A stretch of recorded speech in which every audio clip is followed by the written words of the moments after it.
Astaghfirullahaladzim la ilaha illa wal hayyul qayyum wa atubu ilaih.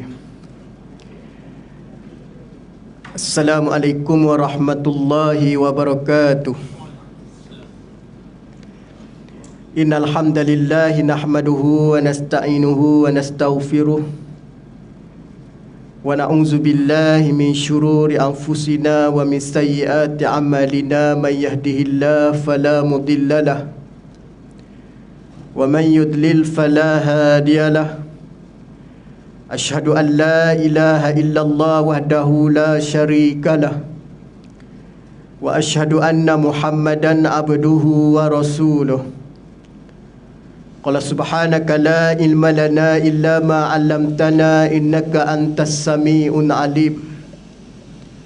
Qala rabbi shrah li sadri wa yassir li amri wahlul 'uqdatam min lisani yafqahu qawli. Amma ba'd. Alhamdulillah, segala puji dan syukur kita kehadrat Allah Subhanahu wa taala dengan izin dan inayahnya. Kita masih diberi kesempatan, peluang dan ruang oleh Allah Subhanahu wa taala pada hari ini. Kita berada pada hari yang disebut sebagai masa dan perjalanan sebelum kita menempuh satu bulan yang ditunggu-tunggu yang disebut dengan bulan Ramadan. Hari ini berapa dah? 8. Siapa ingat hari ini 8 kan? 8 Syakban. Betul eh? Okey. Maknanya kalau kita berbicarakan tentang masa berkait kita dengan persiapan, antaranya Ustaz nak bicarakan dengan para jemaah muslimin muslimat pada tengah hari ini, persiapan kita menuju ataupun memasuki Ramadan. Persiapan ini di antara elemen penting bagi memastikan supaya keberhasilan kita di dalam kualiti ibadah puasa.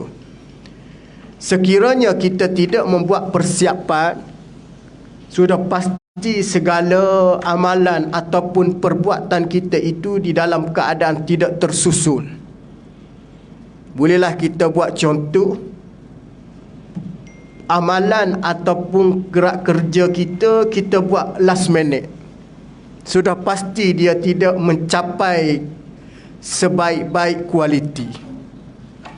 Maka bila mana nak menghasilkan sebarang kualiti di dalam sudut perbuatan, tambah lagi di dalam bulan Ramadan yang mana kita tahu sekali setahun dia dalam 12 bulan. Di sana ada kelebihan dan di sana juga ada keistimewaan. Maka amat-amat rugilah sekiranya di kalangan kita tidak membuat persiapan, hanya sekadar memasukinya mengikut adat semata-mata. Adat semata-mata ni hanya sekadar masuk tetapi tidak ada preparation, persiapan. Maka sudah pasti walaupun istimewa macam mana pun dia tidak dapat feel dia. Seperti mana orang yang tak minat dalam bidang ataupun dalam mana-mana aktiviti, dia masuk aktiviti. Sahabat ni minat sangat bidang masakan, perempuan contoh. Orang yang tak minat masak, masuk kelas masak, dia tak ada feel. Orang lelaki yang minat bola, dia feel. Pukul 6 masuk stadium dah, jam 9 mula game. 6 masuk, berapa jam daripada 6 ke 9? Dia boleh duduk berjam-jam nak tunggu pukul 9 malam start bola.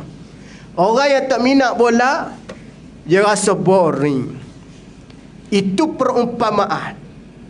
Begitu juga orang yang mana nak kelebihan dengan Ramadan ini, mesti dia buat persiapan memasukinya. Di antara yang pertama yang boleh kita kaitkan persiapan, disebut oleh para ulama, bersungguh-sungguh kamu kepada Allah ataupun bertaubat pada Allah. Sungguh-sungguh. Dia taubat ni dia tak boleh sekadar taubat, astaghfirullahalazim, itu lafaz istighfar. Tapi taubat ni dia tidak memadai dengan istighfar sahaja, dia mesti lengkapkan dia dengan beberapa perkara. Pertama, menyesal. Menyesal tadi, penyesalan di atas perbuatan lampau yang kita buat, sama ada berbentuk dosa besar ataupun dosa kecil. Maka kita dalam keadaan menyesal, kita berjanji, ya Allah, mulai daripada saat ni aku nak tinggal segala dosa-dosa tersebut. Dua. Yang ketiga, ya Allah, aku berjanji lepas ni aku tak nak buat dah. Jadi kalau kita tak ada tiga ni, sekadar istighfar, taubat kita hanya sekadar yang dikata, hanya menyebut lafaz sahaja memohon keampunan, tetapi tidak turun kepada hati yang sebenar-benar bertaubat. Dia menyesal, tinggal, berjanji tak nak buat. Tinggal saja tak boleh. Kalau tinggal saja tak berjanji, tak nak buat, dia akan buat balik. Dah. Itu kalau kita tengok bagaimana di dalam Al-Quran Allah Subhanahu wa taala berfirman di dalam surah An-Nur ayat ke-31, apa kata Allah? Ba'da a'udzu billahi minasyaitonir rajim. Kata Allah Subhanahu wa taala, wa tubu ilallahi jami'a ayyuhal mu'minun la'allakum tattaqun. Bagaimana kata Allah? Wa tubu ilallahi jami'a. Bertaubatlah kamu kepada Allah, wahai orang-orang yang beriman. Bertaubatlah kamu, yakni kembalilah pada Allah, wahai orang-orang yang beriman. Mudah-mudahan la'allakum tuflihun.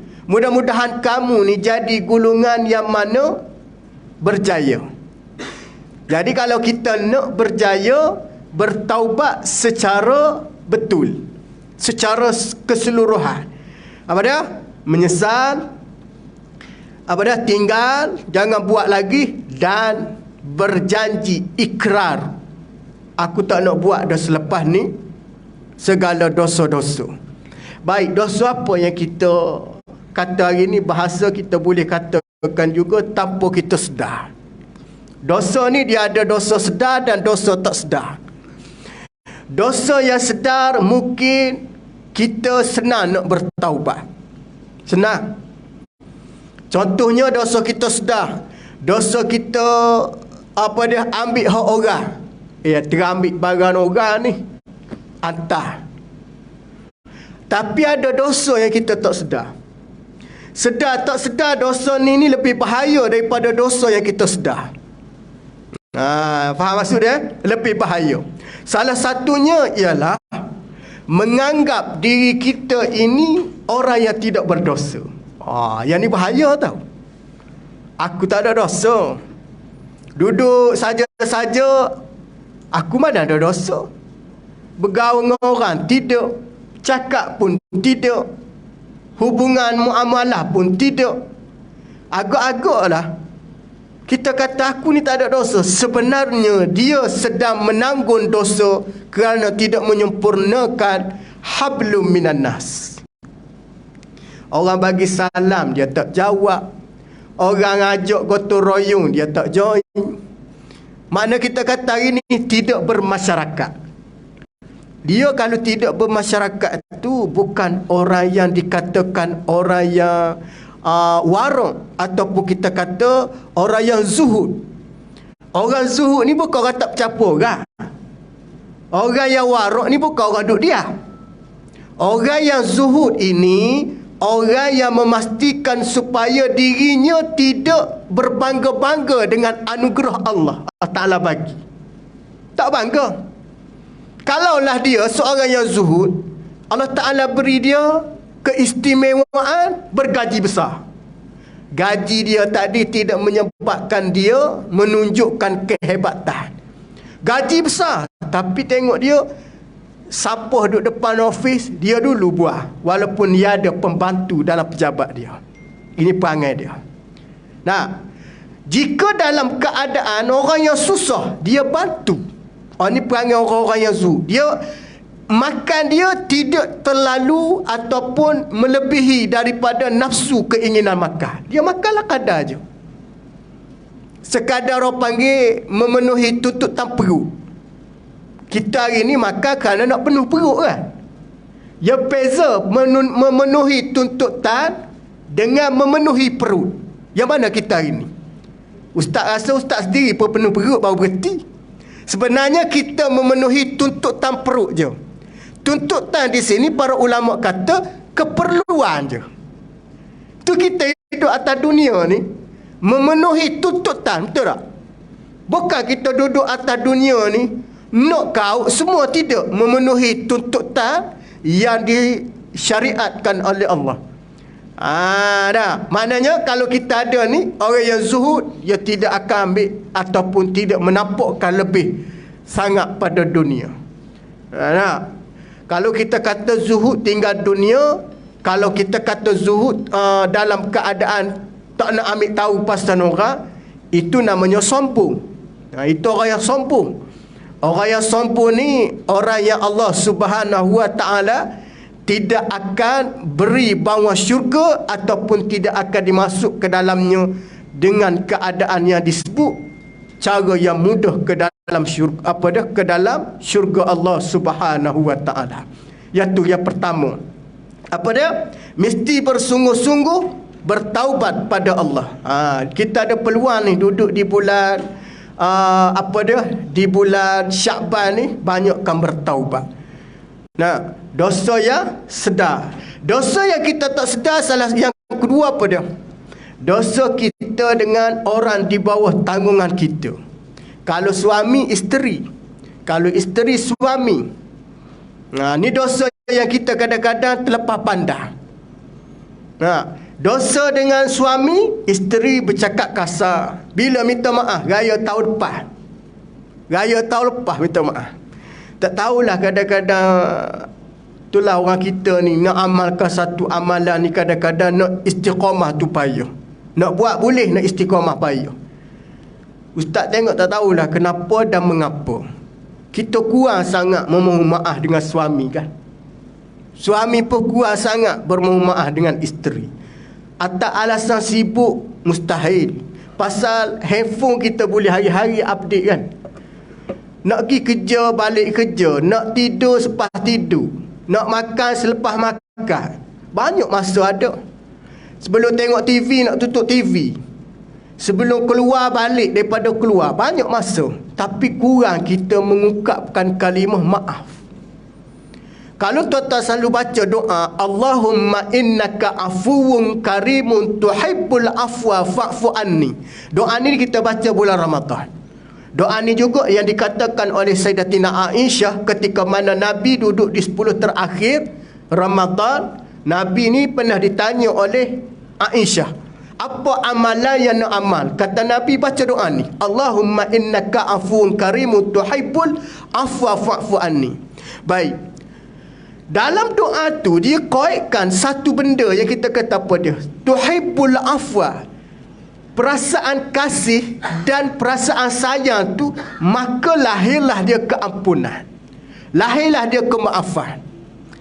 Hari ni kalau kita tak ada perasaan kasih dan sayang, tak ada keampunan, tak ada kemaafan.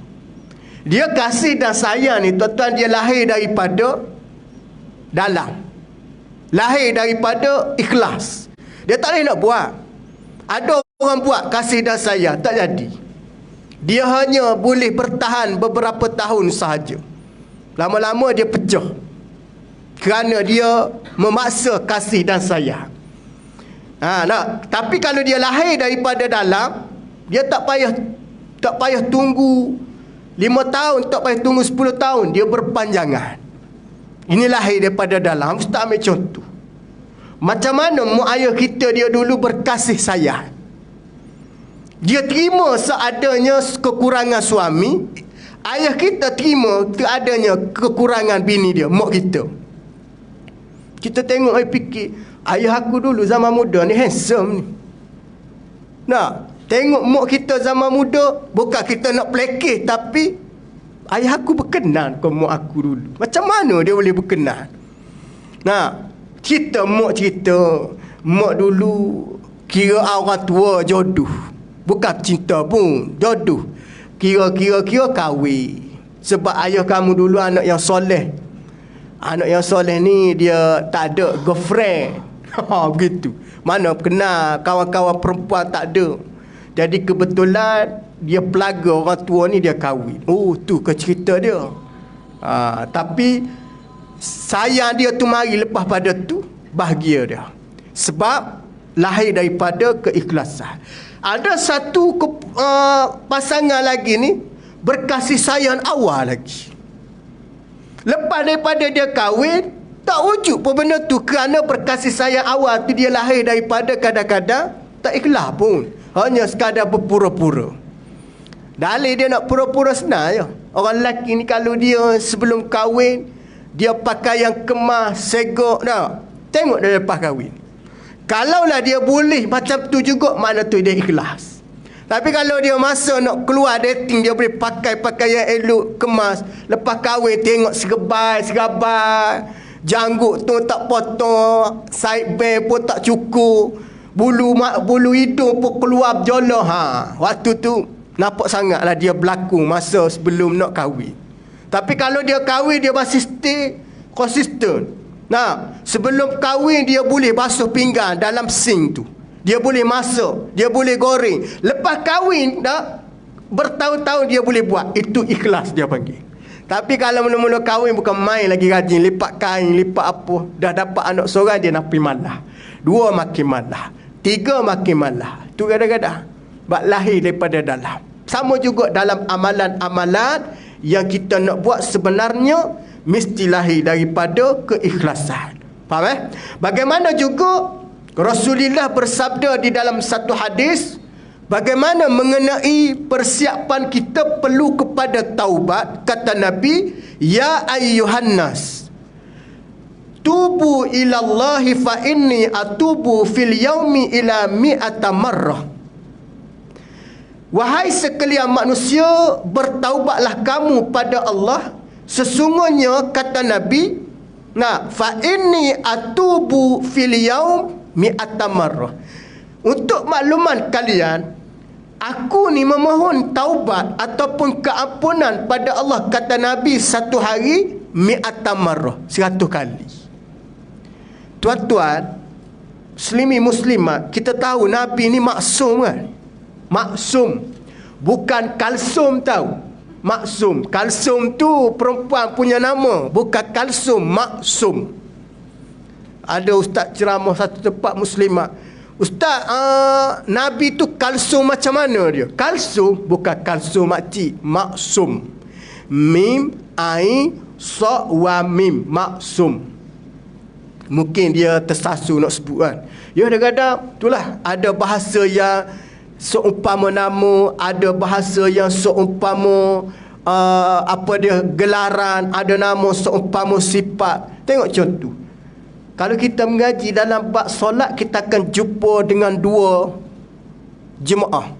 Pertama jemaah muafiq, yang kedua jemaah masbuk. Faham maksudnya? Muafiq dan masbuk. Itu biasa kita dengar. Tapi ada jemaah ni, dia ni bagus. Dan dia tak malu dan segan bertanya, ustaz, boleh apa beza jemaah munafik dan jemaah masbuk? Kita duk hurang kalau kita ni goreng. Kenapa ustaz tu cakap tak sama macam ustaz cakap? Tuan tanya soalan apa dia tadi? Yalah, perbezaan munafik dan masbuk. Salah, bukan munafik tu, muafiq. Muafiq sebut molek. Main tu bahasa Arab ni, kalau silap baris, silap sebut, dia jadi lain. Bahasa Arab tu bahasa yang dikatakan perlu kepada ilmu, kena mengajilah ilmu mengenai grammar dia tu, nahwu soraf dia, kena mengaji. Kata Nabi, aku bertaubat satu hari mi'ata marrah, 100 kali. Nabi maksum. Apa makna maksum? Terjaga daripada melakukan perbuatan-perbuatan yang dimurkai oleh Allah. Tu makna dia. Yang kedua, setiap perbuatan yang dia buat semua wahyu. Ni kategori maksum lah. Siapakah yang dapat maksum? Daripada para nabi dan para rasul. Orang biasa tak dapat. Orang biasa tu kalau ada nampak mulia berjalan atas air, tak tenggelam. Waktu hujan tak payah payung. Makan sikit kenyang. Tak kerja duit banyak. Kadang-kadang dia cakap tu, bahasa dia tu laku. Ataupun dia ni banyak orang panggil keistimewaan. Seumpama kita kata hebat dia ni macam nabi-nabi, tu salah. Dia panggil karamah, kemuliaan. Orang yang mendapat kedudukan karamah ni, kemuliaan, dia tidak berbangga-bangga dengan karamah. Dan dia tidak mengatakan itu di antara karamah sebenarnya. Dia kata apa dia? Haza min fadli rabbi. Faham kalau kita jumpa dengan orang tu kata hebat entas ya. Dia tiba-tiba dia kata macam mana? Memang anak ni karamah, tak betul. Tapi apabila orang puji dia, hebat entas ya. Kalau entas masuk anak kat ibu jari begini. Nak kata sedap. Tak cukup begini, double begini. Sedap sangat. Maka dia kata macam mana? Alhamdulillah haza min fadli rabbi. Apa makna dia? Ini adalah kelebihan daripada Tuhanku. Mana dia tak nampak diri dia lebih. Allah. Tapi kalau ada orang ni, orang puji dia. Entah ni saya memang kuat tahajud. Memang. Ada jenis orang gitu. Tengok anak ni hitam dahi-dahi ni. Solat tahajud kuat ni. Berat. Orang ni kalau jenis orang kata makan cong tak. Tak boleh pakai tu. Sebab dia lahir bukan daripada keikhlasan. Sedangkan Nabi kata, ungkaplah kalimah yang memuji Tuhan kamu. Pertama, Alhamdulillah. Yang kedua, haza min fadli rabbi. Lepas ni kalau orang puji kita, kita sebut haza min fadli rabbi. Jangan duk main ayat meme-meme begitu. Ni kadang-kadang duk nampak kita je lebih. Tengoklah siapa buat. Ada jenis begitu. Jenis belagak sombong dia panggil. Tadi macam iblis dulu, dia macam tu je. Sifat dia nak boleh jadikan ungkapan dia kata kepada tak boleh nak hormat pada Nabi Adam AS. Dia boleh kata khalaqtani min nar wa khalaqtahu min tin.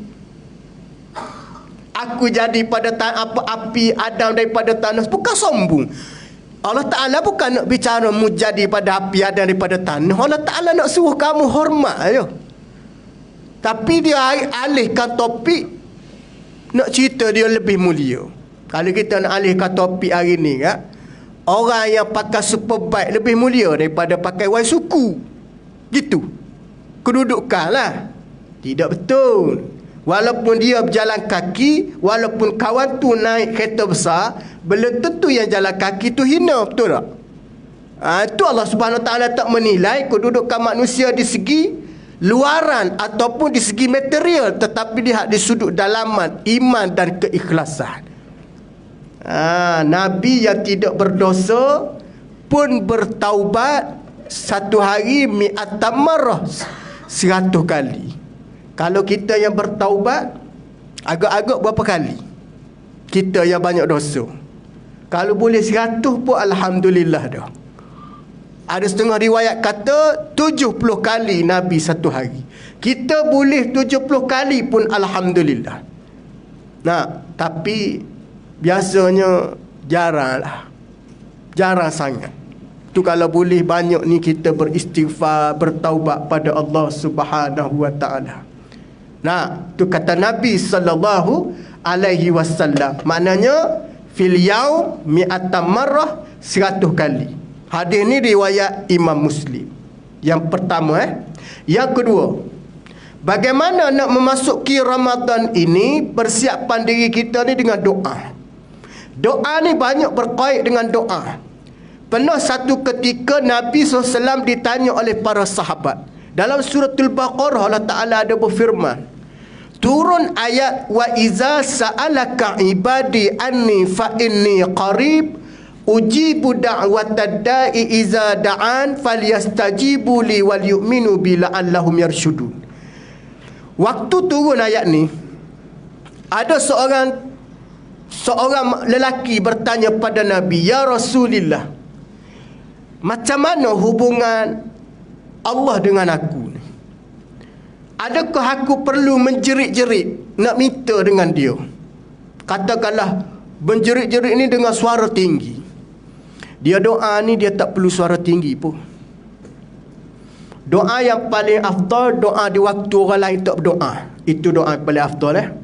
Doa di waktu orang yang sedang tidur nyenyuk, kita bangun bangkit doa, tu paling afdal. Waktu tahajud tu lah. Dua doa ni kalau kita boleh amal, insya-Allah mudah mustajab. Doa yang Allah Ta'ala tak tolak, doa ni tak tolak, solid tak tolak. Hadis sahih.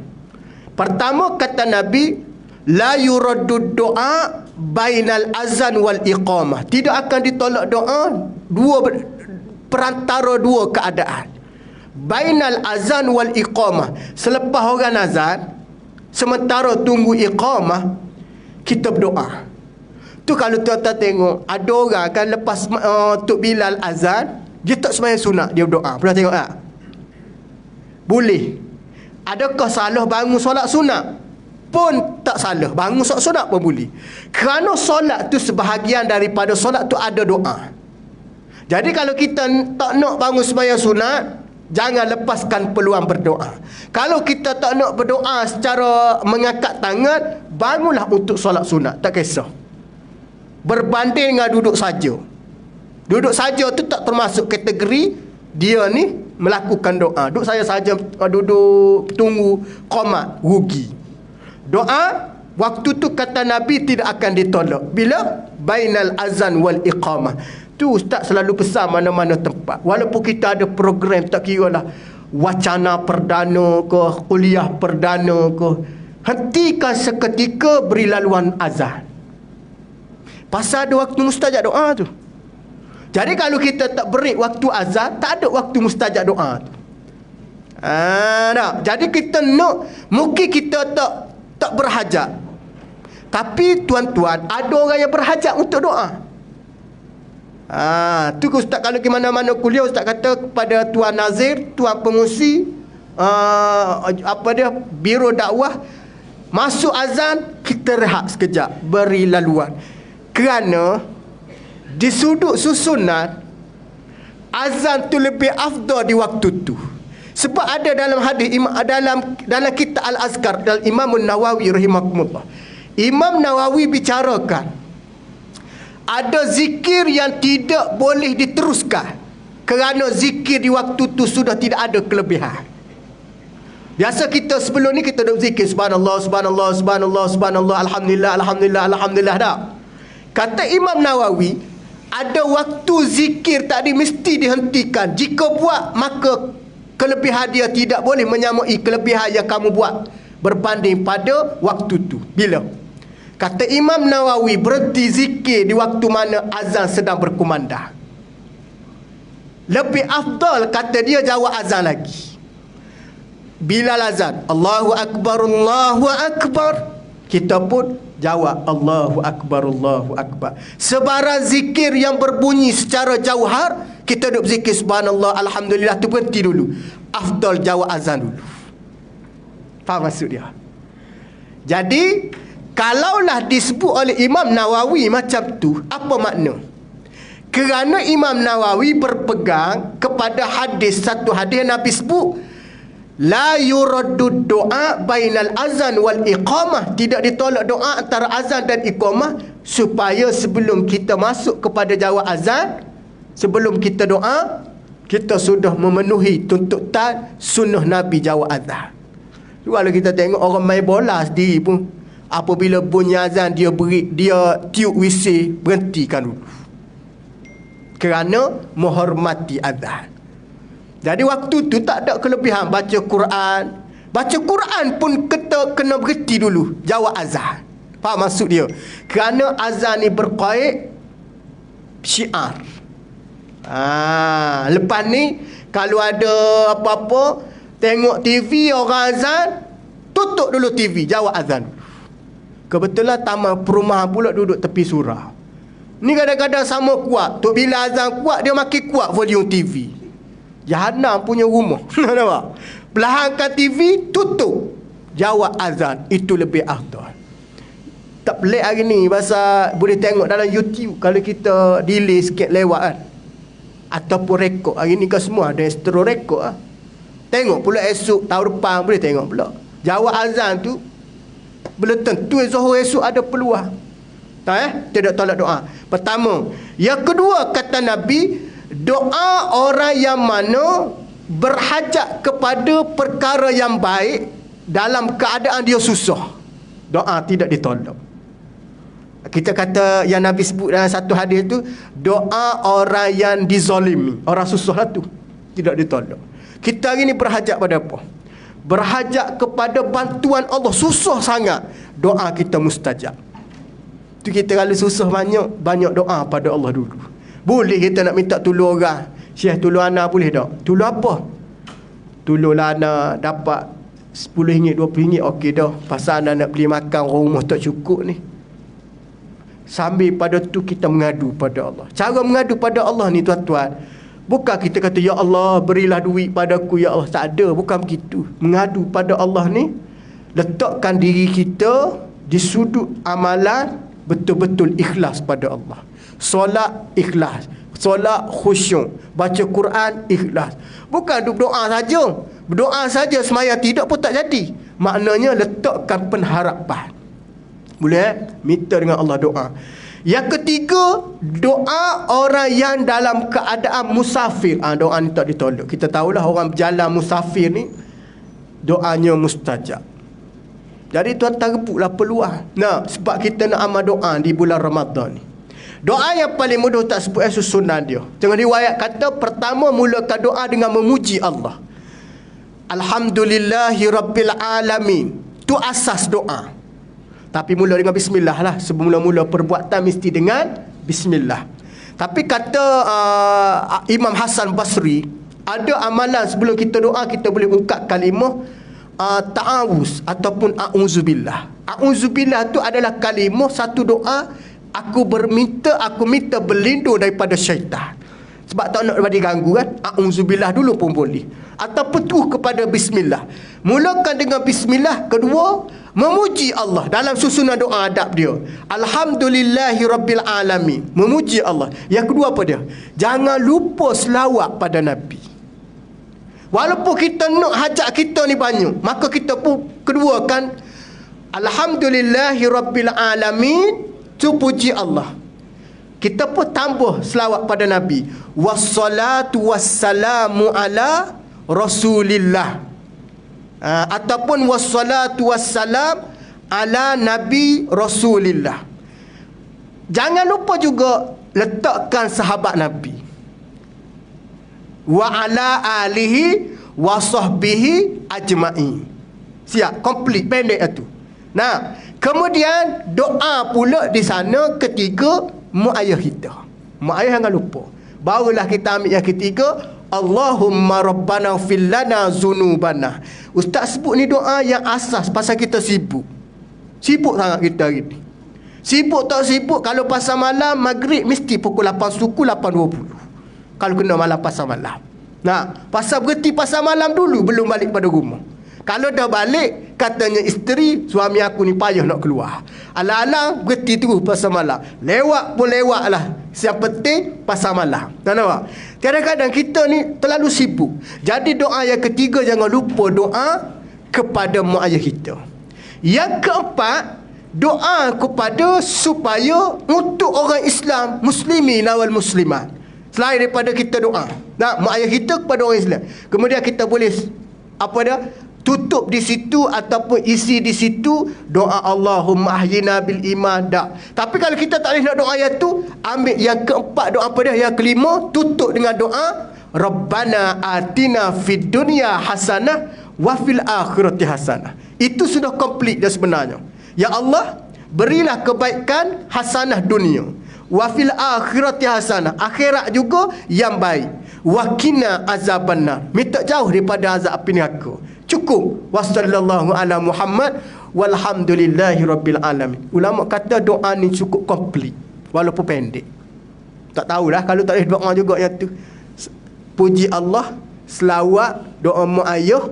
Lepas tu doa kepada kaum muslimin muslimat. Yang kelima, tutup dengan Rabbana atina fid dunya hasanah wa fil akhirati hasanah wa qina azabannar.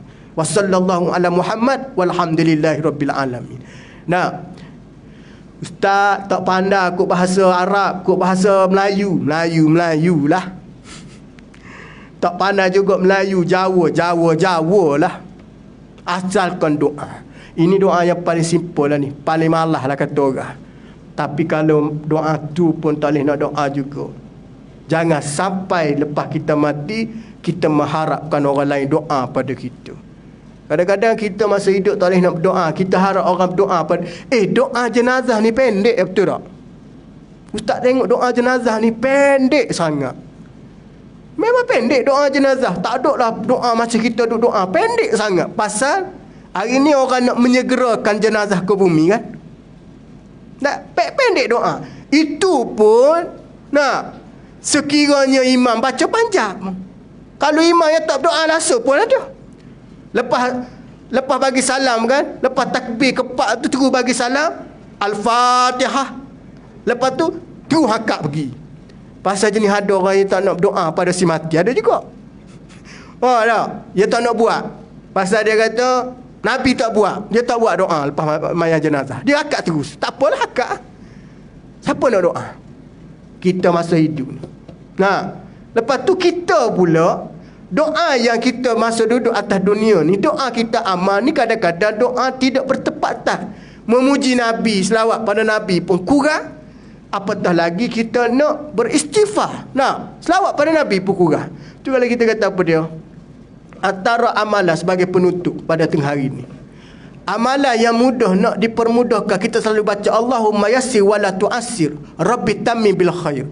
Ya Allah, permudahkan segala urusan aku ya Allah, dan berilah kesempurnaan dengan kebaikan. Tapi tuan-tuan tahu tak, ada satu amalan yang tuan-tuan akan dipermudahkan. Salah satunya apa dia? Selawat. Selawat ni mudah, paling pendek Allahumma salli ala Muhammad. Mudah ya. Rupanya orang amal selawat ni, segala kelebihan, istimewaan semua diberi oleh Allah. Allahumma salli ala Sayyidina Muhammad. Tapi boleh panjang lagi, boleh lagi. Allahumma salli ala Sayyidina Muhammad wa ala ali Sayyidina Muhammad adada khalqihi. Tu lebih panjang lagi. Tapi nak cerita paling mudah. Nah, sebab ada orang amal selawat ni sampai Allah Ta'ala beri lapangkan ia dalam urusan dunia. Kenapa dia? Kerana sebut nama Nabi. Sebut nama kita tak jadi, sebut nama ustaz tak jadi. Sebut nama Nabi, diberi oleh Allah kemuliaan dan keistimewaan. Wallahu a'lam. Cukup sekadar tu pada tengah hari ni. Ustaz mohon maaf sebelum memasuki Ramadan. Ustaz minta semua para jemaah muslimin muslimat, kita sebelum masuk Ramadan ni ada amalan. Salah satunya mohon keampunan bukan sekadar pada Allah tapi dengan manusia. Sebab Ramadan ni bulan baik. Kalau ada kesilapan, sama ada sedar tak sedar, mohon maaf. Jangan tunggu 1 Syawal 30 Ramadan baru nak mohon maaf. Ni Ramadan. Pasal nak dapat keampunan mesti kita memohon juga ataupun memohon maaf di antara manusia. Yang kedua, halalkan segala makan minum. Ya kena kita orang belanja dan segala-galanya. Macam nak mati je dengar. Tidak, tapi nak ceritanya Ramadan. Yang ketiga, hutang piutang selesaikan. Boleh hutang piutang dapat bonus kan? Tiba-tiba boleh bonus yang itu hari tak guna lagi, bayar hutang orang. Sebab kalau tuan-tuan buat 3 ni, masuk Ramadan, kita jadi sayang untuk tinggalkan kelebihan. Kita akan rebut-rebut peluang. Tapi kalau kita benda ni 3, kita tak ada masalah. Ramadan, bilalah nak raya, bilalah nak balik kampung. Ada fikir tu je. Pasal kita ada masalah dengan 3 benda ni. Boleh tuan-tuan Wallahu alam. Cukup sekadar tu yang baik datang daripada Allah. Yang kurang kelemahan pada diri ustaz mohon kemaafan. Mudah-mudahan kita bertemu pada masa akan datang insya-Allah. A'udzubillahi minasyaitonirrajim. Bismillahirrahmanirrahim. Allahumma faqihu fid din wa alimhu ta'wil. Allahumma ihdinas siratal mustaqim minan nabiyyin was-siddiqin wasyuhada'i was-salihin wa hasuna ulaika rafiqa ya arhamar rahimin. Wassallallahu ala Muhammad walhamdulillahi rabbil alamin. Assalamualaikum warahmatullahi wabarakatuh.